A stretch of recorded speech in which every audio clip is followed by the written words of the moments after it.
soal gurunya so kompleks. Ya. Kenapa kompleksnya gini? Untuk benar-benar guru bagus itu kualitasnya, ya bayangin lah ya, murid-murid ini mungkin it's not only about learning the mathematical things. Nomor satu teknologi, guru-gurunya harus bisa ngajar dengan teknologi, itu ya jelas lah, itu gampang, paling permukaan. Yang kedua itu methodological revolution. Artinya di mana revolusi yang mereka harus lakuin itu di dalam pedagogi itu bukan cuma metodologinya, bukan cuma menyebarkan informasi, tapi mereka harus menginstal pola pikir yang penting ke anak-anaknya. It's two different things gitu, antara cuma menyampaikan informasi sama menginstal suatu pola pikir gitu. Itu nomor dua. Yang ketiga. Yang ketiganya pedagogical revolution kita adalah bahwa guru itu justru harus punya integration of knowledge, sehingga dengan integration of knowledge itu mereka itu bisa mengajar matematika, tapi it's not only about the math. Bisa jadi pengetahuan matematik banyak yang nggak penting buat semua orang. Storytellingnya itu kan berhubungan dengan logical connection di matematika dan sebagainya. Akhirnya bisa berpikir dengan membuat suatu logical connection ini menjadi suatu story yang menarik. Nah, itu yang mungkin yang penting, yang akan kebawa kemana-mana, merapihkan, menyisir lah otaknya gitu. Namanya kecerdasan ya, kalau kita bisa bilang dots ya.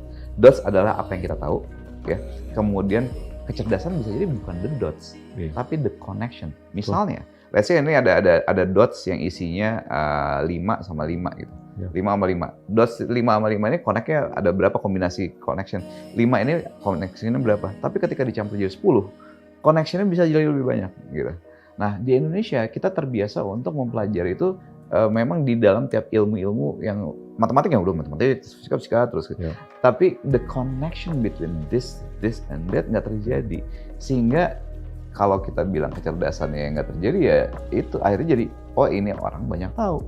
Tapi ketahuannya ini nggak turn into something remarkable because of the connection.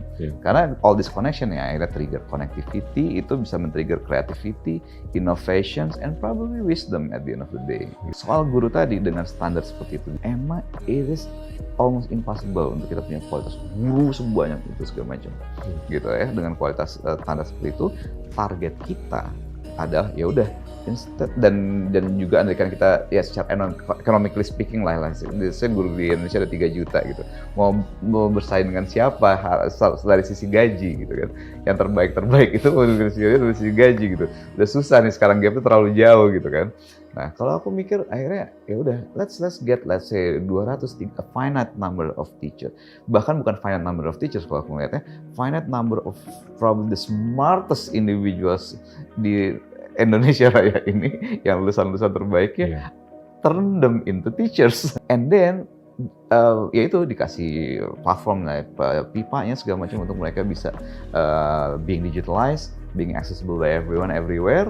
Kemudian nanti kerjasama dengan local teachers yang everywhere-nya itu, supaya local teachers ini fungsinya jadi berubah, nggak cuma ngajar rutin sehari-hari, tapi untuk ngajar rutinnya udah ada nih lewat sini.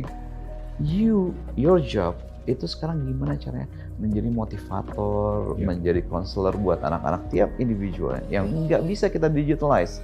Ketika kita masuk ke era perobot-robotan ini kan, yang nggak bisa kita digitalize kan, at least yang paling susah sementara ini human emotion, human connection, ya kan.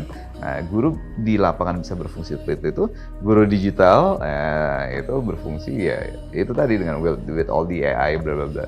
And the combination of both itu membuat guru-guru di lapangan bisa much more focus on the individual things, bukan lagi ngajar hal yang rutin.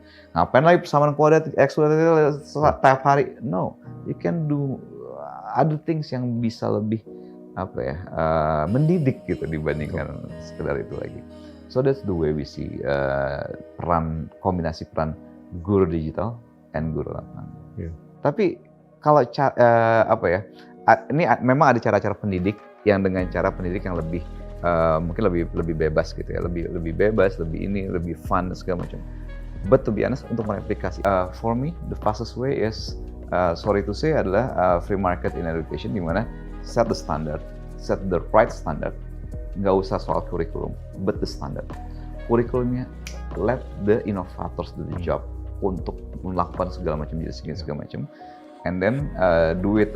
Untungnya enak juga ya, di Indonesia ini presiden kita lumayan mengasih model yang tepat untuk education.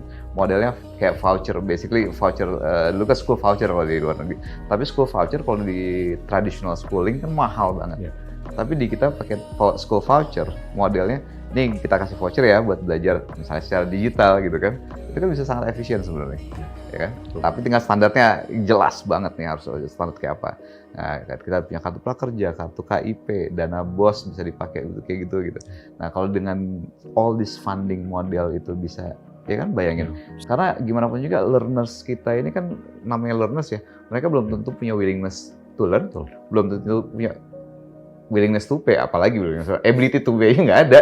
So I think di education tuh bedanya di situ, Pak.